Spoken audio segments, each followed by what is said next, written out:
Hi friends, எல்லோருக்கும் வணக்கம். அன்பு ஒன்றே அனாதை சேனலிருந்து அம்மா உங்களை சந்திப்பதில் மிக்க மகிழ்ச்சி அடைகிறேன். இன்று அமாவாசையின் நற்பலன்களை பற்றி பார்ப்போம். இன்றைக்கி வெள்ளிக்கிழமை. அந்த காலத்துல எல்லாம் வீட்டுக்கு ஒரு பசுமாடு வளர்த்தாங்க பாலுக்காக. இப்போல்லாம் எல்லாரும் பாக்கெட் பால் தான் சாப்பிட்றாங்க. நகரப்புறங்களில் இப்போ பசும்பால் பார்க்குறதே அரிதாயிருச்சு. அந்த காலத்துல எல்லாம் பசுமாட்டுக்கு வாரம் வெள்ளிக்கிழமை அன்னைக்கு கணவன் மனைவி இரு பேரும் சேர்ந்து கோபூஜை செய்வாங்க. இப்போ எல்லாம் அந்த மாதிரி வாய்ப்புகள் யாருக்கும் கிடைக்க மாட்டேங்குது. நம்ம குழந்தைகளுக்கு கண்டிப்பாக நம்ம பாரம்பரியத்தை கற்றுக் கொடுக்கணுங்க. நம்ம செய்கிற ஒவ்வொரு நல்ல விஷயமும் அவங்க மனசில் ஆழமாக பதிகிற மாதிரி பண்ணணும்.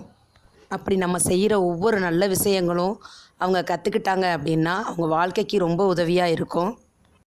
எப்பயுமே நாம் அமாவாசை அன்னைக்கு நம்ம முன்னோர்களுக்கு படையல் போட்டு காகத்திற்கு சாப்பாடு வைப்போம். ஆனால் நிறைய வீட்டில் காகம் சாப்பாடு எடுக்கலைன்னு சொல்லிட்டு நிறையா வீட்டில் ரொம்ப வருத்தப்பட்டுட்டே இருப்பாங்க.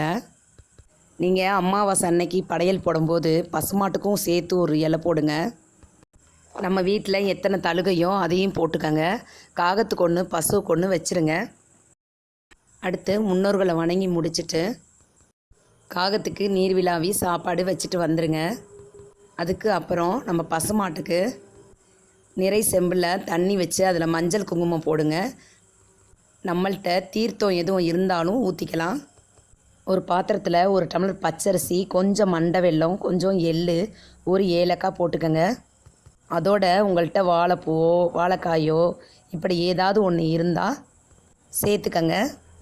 பசுவுக்கு வெற்றிலை, பாக்கு, வாழைப்பழம் அதுவும் எடுத்து வச்சுக்கோங்க. அகத்திக்கீரையும் எடுத்து வச்சுக்கோங்க. அதோடு மஞ்சள் குங்குமம், மல்லிகைப்பூ எடுத்துக்கோங்க.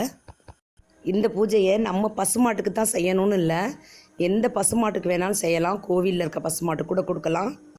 பசுமாட்டுக்கு நம்ம கொண்டு போகிற மஞ்சள் குங்குமம் கலந்த நீரை பாதத்தை கழுவிட்டு மஞ்சள் குங்குமம் வச்சு அதுக்கு உணவு கொடுத்து அந்த பச்சரிசி மண்டை வெல்லத்தை கொடுத்துட்டோம் அப்படின்னா நம்மளுக்கு பரிபூர்ண சந்தோஷம் அதிலேருந்து கிடைக்கும். அது மட்டும் இல்லாமல் நம்ம முன்னோர்களுக்கு நம்ம உணவு கொடுத்த திருப்தி கிடைக்கும்.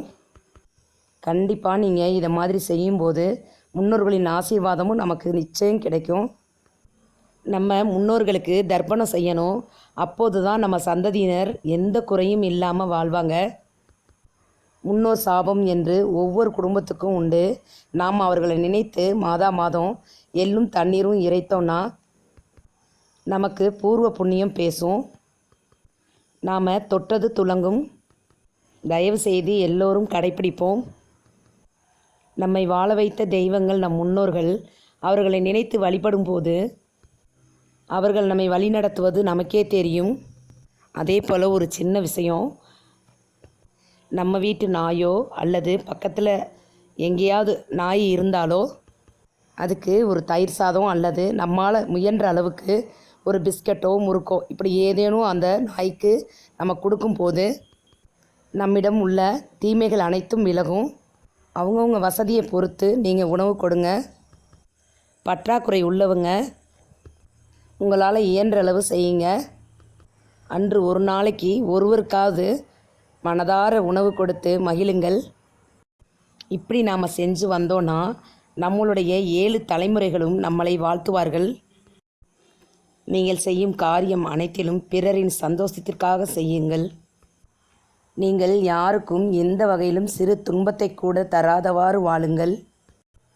பிறருக்கு நீங்கள் நன்மை செய்யும் ஒவ்வொரு நிமிடமும் உங்களிடம் ஆரோக்கியம், சந்தோஷம், மன நிம்மதி, பணவரவு இப்படி உங்களை தேடி வரும்.